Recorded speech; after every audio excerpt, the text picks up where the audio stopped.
So ito po yung aking Shamu Asil na mga sisiw. Bali 10 ito sila lahat. Ang edad po nila nito ay nasa 16 days old. Kasi yan nga may nilagay tayo dyan December 5. And ngayon is December 21. So ika 16 days old nila.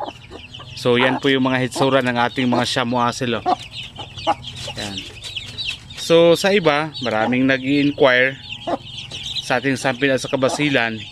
Halos naman lahat ng na-message sa atin sa Facebook ay sinasagot at nasisend ko na sa kanila yung presyuhan ng ating mga sisiw sa sampin at saka yung sa basilan. From 1 month old hanggang 3 months old.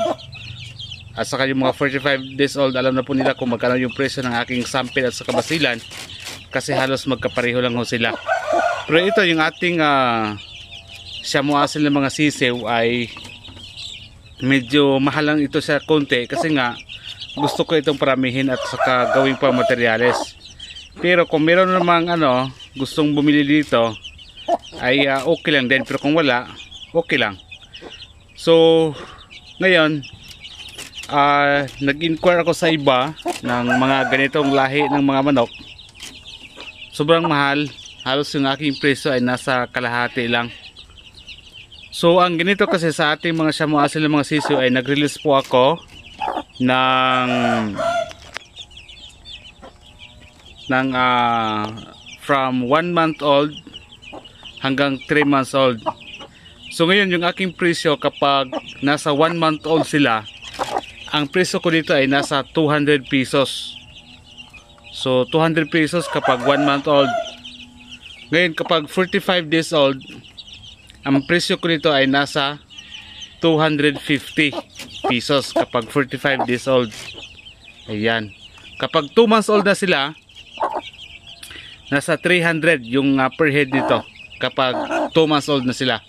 So napakababa lang po yung aking presyo kumpara sa iba. Ngayon kapag 3 months old na sila, ang presyo ng per head nito ay nasa 400 yung aking benta po nito. So ganun po yung aking mga presyo. So hanggang 3 months old lang sila, kapag walang bumili hanggang sa 3 months old nila, ay hindi ko na siya ibibinta at gawin ko na siya pang materialis dito sa aking manukan. Kasi yan yung aking itong inahin na ito, napakaganda. Dahil natimbang ko na ito, umabot po ito ng almost mga 2 kilos. Yan. Yung mga season yan, napaka-healthy. At saka alam ko yung kalidad nitong inahing manok dahil simula sisiw na nandito pa lang ito ay kahit sipon, coryza o falfax or anumang sakit ay wala po ito sa awa ng Diyos. Kaya ito yung dito kukuha ng pangmaterialis ng aking pagparami ng aking mga manok. So Shamu Asil ang maganda. Yan, hindi ka lugi sa timbangan nito at saka mabilis lang lumaki. Yan, malaki din ho sila ng mga manok. So yan yung mga sisiw na 16 days old.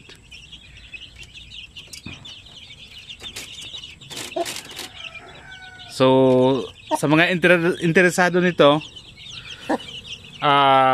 PM lang kayo sa aking Facebook page. Halos naman doon, sinasagot ko naman kapag mabasa ko lang.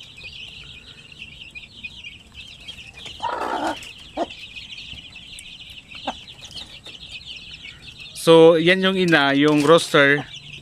Yan, ipapakita ko sa inyo maya maya kung ano yung ginagamit ko dito na roaster. So hindi lang natin alam kung ano yung maging combination nila paglaki nitong mga lahi nila ng mga sisiw.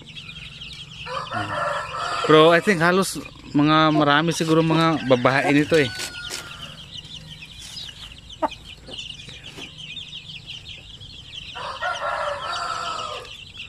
So yung aking presyo ay maraming nagsasabi na mura lang daw.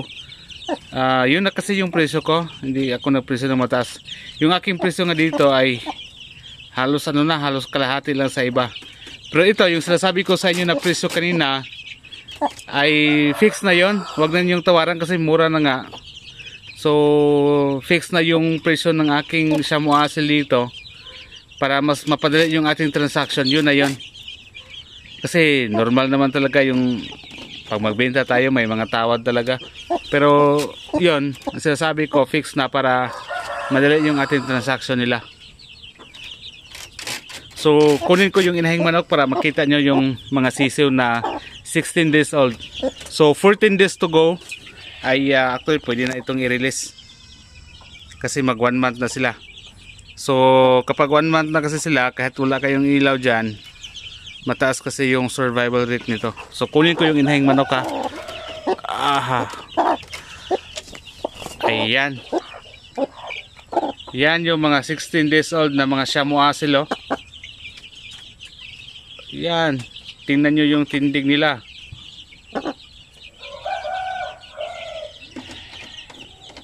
So napakamura at napakagandang manok.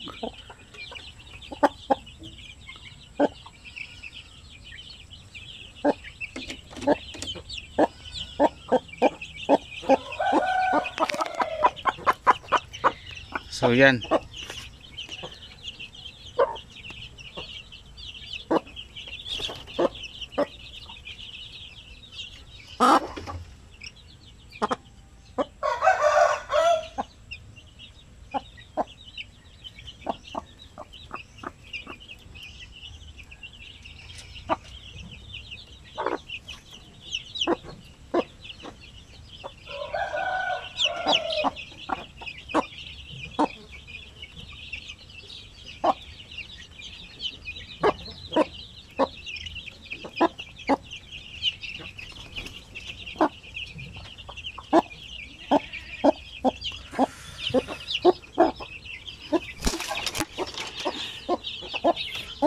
So kahit ganun lang po yung aking mga sisew, ayan, oh, tubig-tubig lang yan. Hindi ako nagpainom ng vitamins. Pero kita nyo naman sa hitsura nila, sa kanilang katawan, postura ng kanilang katawan. So kayo na lang bahalang mag-describe sa aking mga sisew na Shamu Asil na ito. Yan.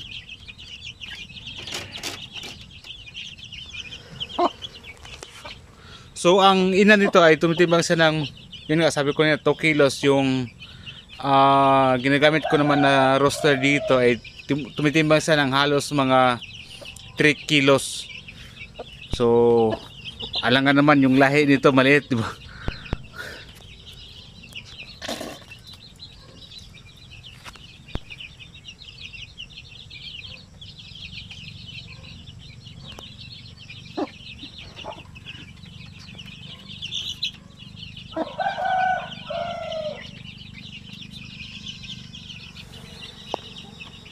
So yan.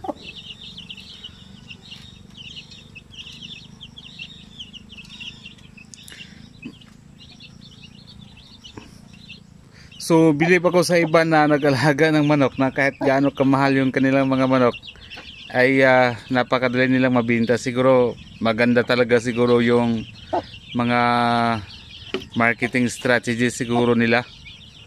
Yung sa akin parang tama-tama lang na kahit hindi tayo kumikita ng malaki ho dito, pero at least masaya naman tayo. Pero kahit paano may kita naman na konti lang kasi hindi pa naman gaano kadami yung ating mga manok. Pero ang isa sa plano natin ayun nga, kung paano tayo kumikita ba ng malaki sa pagmamanok. So ngayon kaunti lang yung ating breeder, yan magdagdag tayo, kaya nga ito sana ay hindi natin ibinta. Pero kung meron man, yun na yan. So ulitin ko lang yung presyo ng aking Shamu Asil ng mga sisiw. Nagsimula po tayo mag-release from 1 month old 200 pesos lang, 45 days old 250 pesos, 2 months old nasa 300, 3 months old 400. So fix na po yan yung aking presyo para mapadali yung ating mga transaction po.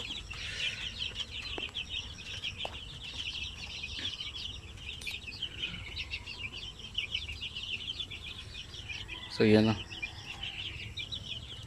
Oops.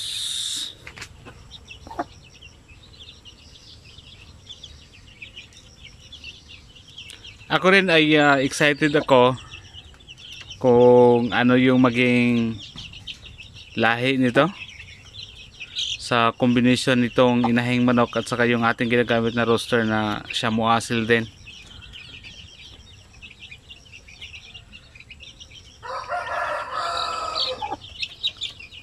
Yan, 16 days old.